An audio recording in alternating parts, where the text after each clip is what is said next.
Hi everyone, it's Lindsay here. I'm going to do a tutorial today on this cute little faux pocket. And the idea came from Christine Drumheller from Coco Daisy. She made one for her planner and I totally wanted to copy the idea. And so the inspiration comes from her. This cute little pocket, as you can see, this pocket doesn't really lend well to putting clips on or anything like that. So it's just the pocket inside my melon dory. And so I wanted to have horizontal pockets, so I created this little faux pocket. So today I'm going to show you how to make that and give you some other ideas on different kinds of planners, because you can put it into a Foxy Fix that has sideways pockets.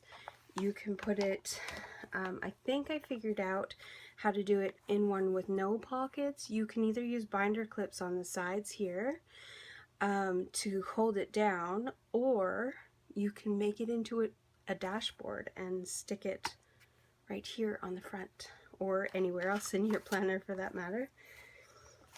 And so yeah, so let's get started. So the supplies you're going to need today are some scrap pieces of paper, and you're going to want them to be as wide as you want your pocket to be. So if it's in a personal size, it's going to be 3 3/4 wide. That's what size mine is. And if it's any other size, you're going to want to figure out your measurements, how wide you want it to be. You'll also need a paper trimmer. You'll also need a pair of scissors and some washi tape. So to get started, what you're going to do is you're going to figure out which one you want to be your back. Oh, I also forgot. You also need like a thicker piece of like backing cardboard. Sometimes you can find these in like paper pack sheets on the back, or sometimes you might get them in an envelope or something, or you could even use an envelope like a FedEx envelope or something like that. You can cut up. You're not going to see it, so it doesn't matter if there's anything on it. So I'm going to use this as my back, as the front of my back, and then of course this is going to be the very back of my back. And then I'm going to use these 3 colors as my pockets, with some dotted washi as my tie-in together. So I'm just going to put this here so you can kind of see it as we go. And Christine suggested that you could also laminate this if you wanted to, just to make the paper stronger. You can do it by either laminating these sheets before you get started, or you can do it by laminating just this top section before you sew it on to the backing, before you do any sewing. You wouldn't want to put this through your laminating machine after you sew it, just because it'll leave a bump over top of the sewing. But you could do it either way. If you were going to laminate this whole pocket before you sewed, you would want to take an X-Acto knife just across each of these so that it would open it up, and then run it through your laminator again just to seal the back down, and it'll just leave these nice and open for you. It would keep your washi tape protected. It would make this a little bit more durable if you wanted. So really that's up to you. Today I'm just going to do another one like this without any lamination. Alright, so the way that I did mine is it measures about 6.5 inches tall by 3 3/4 inches wide. And so the first thing I'm going to do is cut my background to that.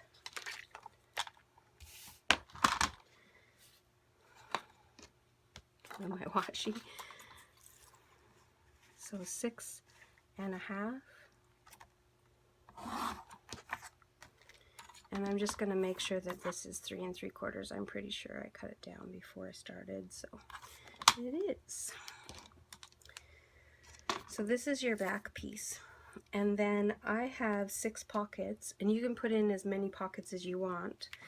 All of my pockets are 2 inches, so I can take these sheets and cut them all 2 inches. Make sure I have the right way first before I cut, because I don't want to. Okay.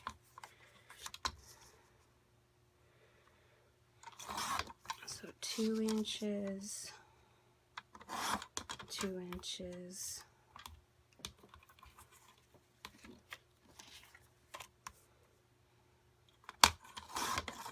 2 inches, and I don't quite have enough 2 inches here, but I do have extra sheets if I need.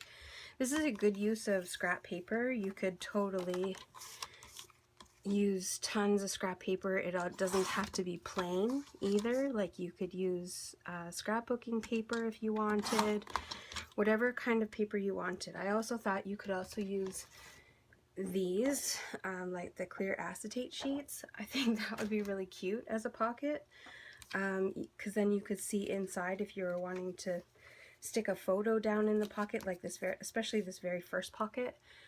You could use clear acetate there and then stick a photo in, and you'd be able to see the photo. Okay, so then I need one more. Oh, that's why it was short, because I cut it the wrong way. All right.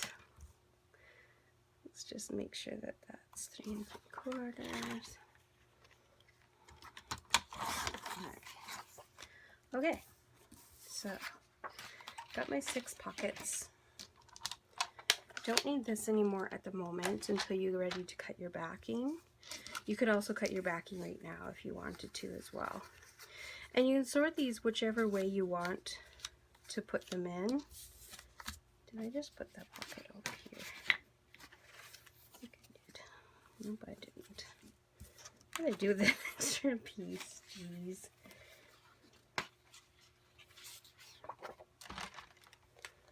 I am so silly. I'll probably find it right after I cut another one. Alright. So I'm going to do this pocket so that there's 2 lighter ones. Actually, maybe I'll do 2 darker ones first. Let's just line that up here. So 2 darker ones, 2 middle ones, and then the 2 lighter ones. So that's how it's going to sort of be laid out. I did mine with the 6.5 and the 6 pockets. I measured down, so if you line it up on a line, I measured down 3/4 of an inch, and that is where the top of my first one will go. But the first thing you want to do is you want to washi tape all the tops of your pieces. So let's do that first. So I will probably speed up the video for this part because it'll take me a few minutes to do it.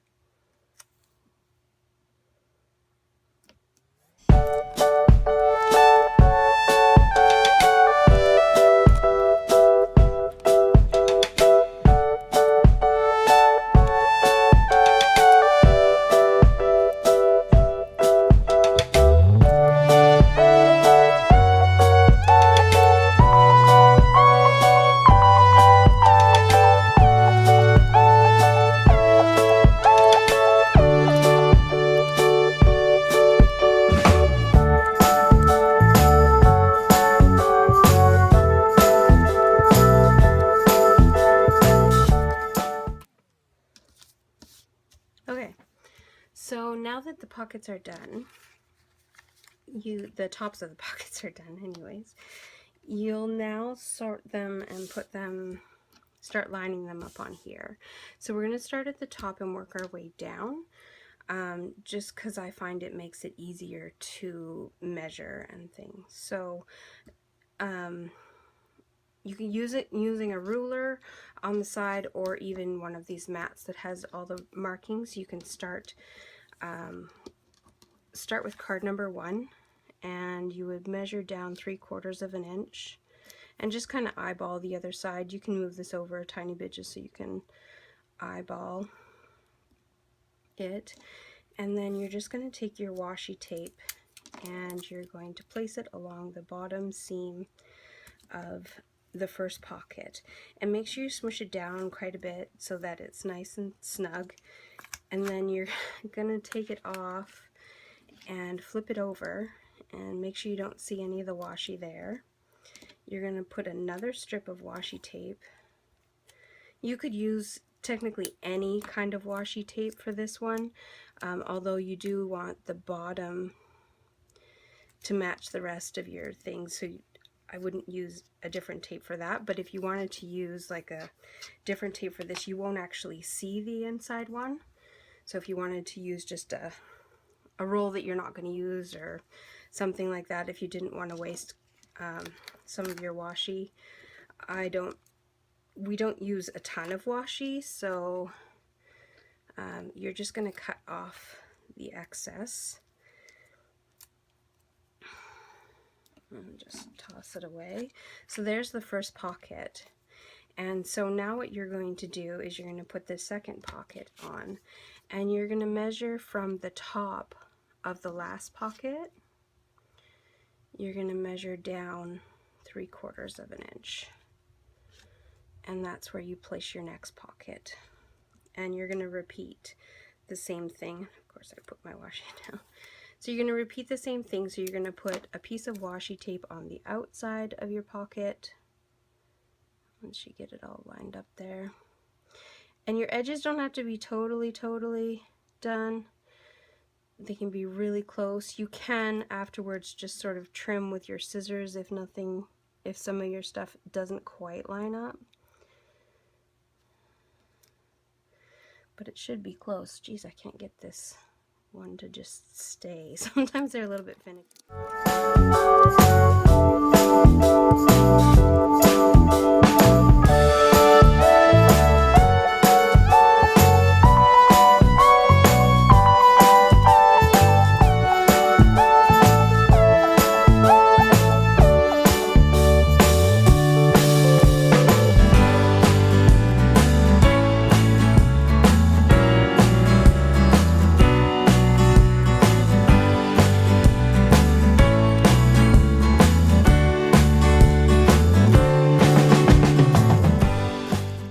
Okay, so now we're at the final pocket, and we're going to attach the final pocket to the very bottom.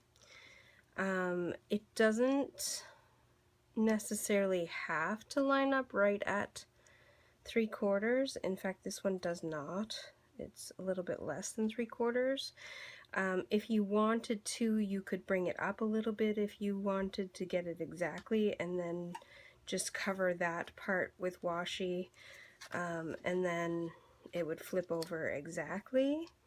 So just like this, you would put it on,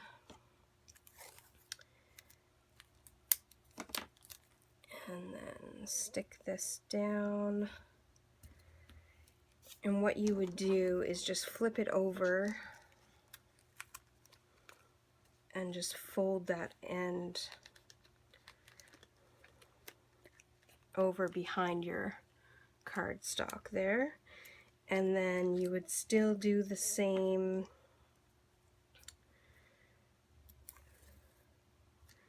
washi on this side,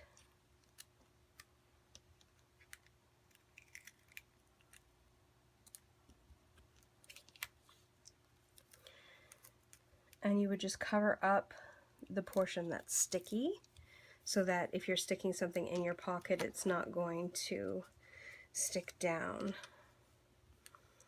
And so it would come just like that.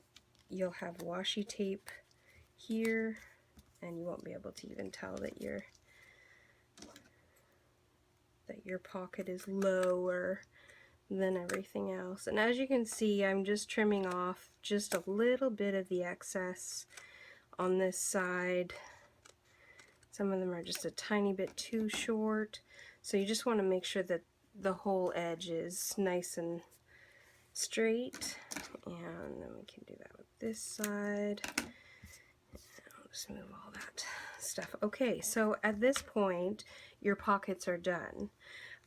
So each one has some washi on this side, and each one has washi on this side, to make it so that when you're putting stuff in, stuff doesn't fall further than the 2 inches that your pocket is.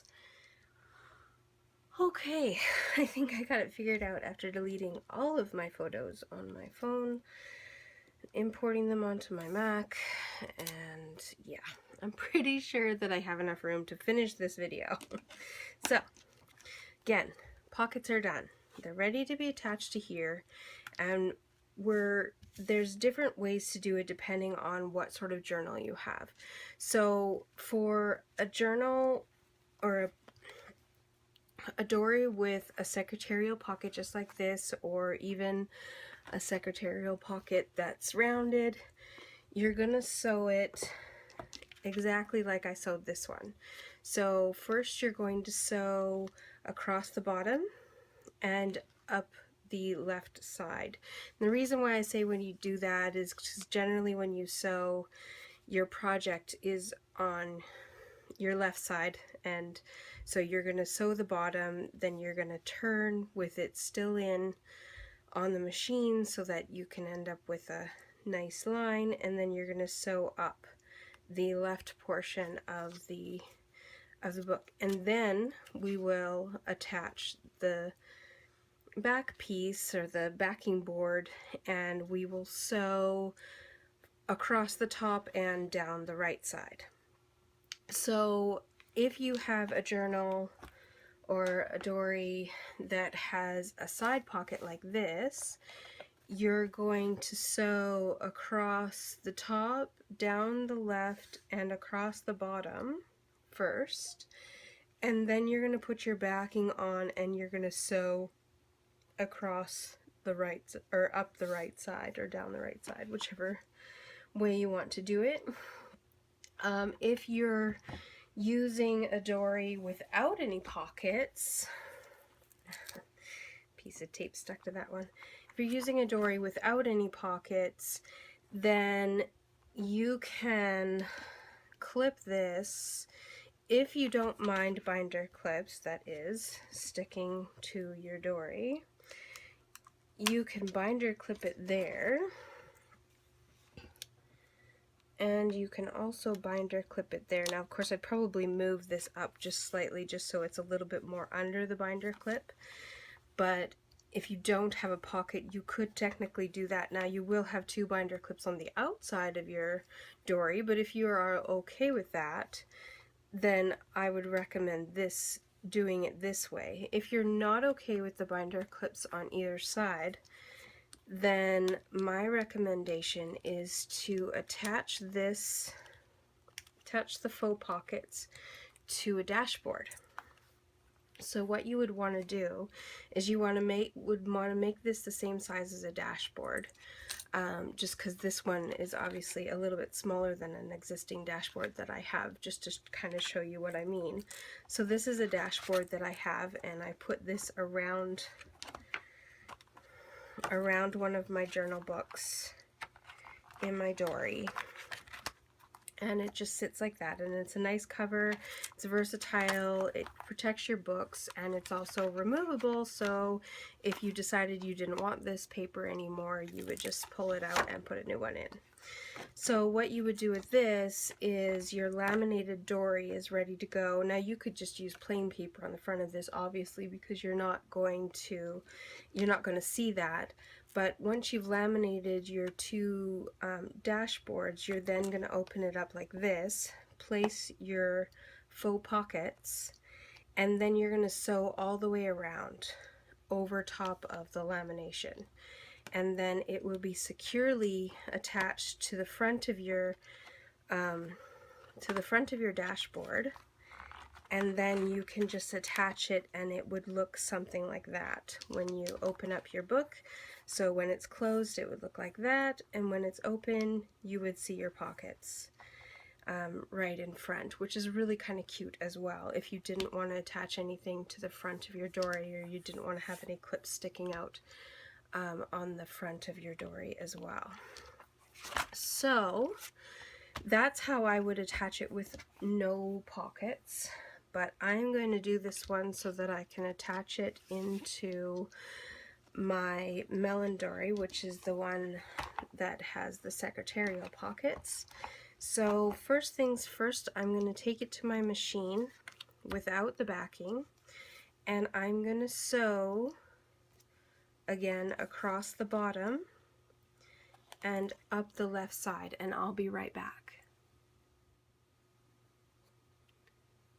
Okay, so now we've sewn across the bottom, and that secures your bottom pocket, and we've sewn up the left side. You can trim your ends if you have any. At this time, I like to do it both at the same time. You don't necessarily have to trim the ones on the back, but depending on the way that it's sitting, you might have to because it might show. So now we're going to line up with our back pocket, and we're going to sew across the top and down the side. And I also wanted to add that I'm sewing at about 1/8 of an inch in, and that gives a good enough, like a secure enough edge, and it doesn't take away from your stuff. Also, 9 times out of 10 the foot on your machine, and I'll take a picture and post it in my notes as well, with where it lines up with your foot on your machine. There is, some feet have like a 1/8 inch line, and so it's easy to follow along there so that you can see where you need to go. Okay, so now I'm going to go and sew the top portion and down the right side. And I'm back. Alright, so there you can see that I've sewn the right side and the top of the backing onto this board. So you can see that's just all you would have to put, into your secretarial pocket to secure it. And voila, just like that, you have a pocket. So share your ideas about the pocket, share photos about the pocket. I just hashtagged it Faux Pocket. But you can share in the comments below that you made one, and maybe link to your Instagram feed, and I can check it out. I hope you enjoyed this tutorial, and please let me know if you have any questions. If you would like to see any other tutorials, please let me know. I'm happy to do them. I really enjoy doing videos. I used to have a video blog, but I stopped doing that, but a tutorial once in a while isn't such a bad thing, and I hope you guys enjoyed it. So have a great day. Bye.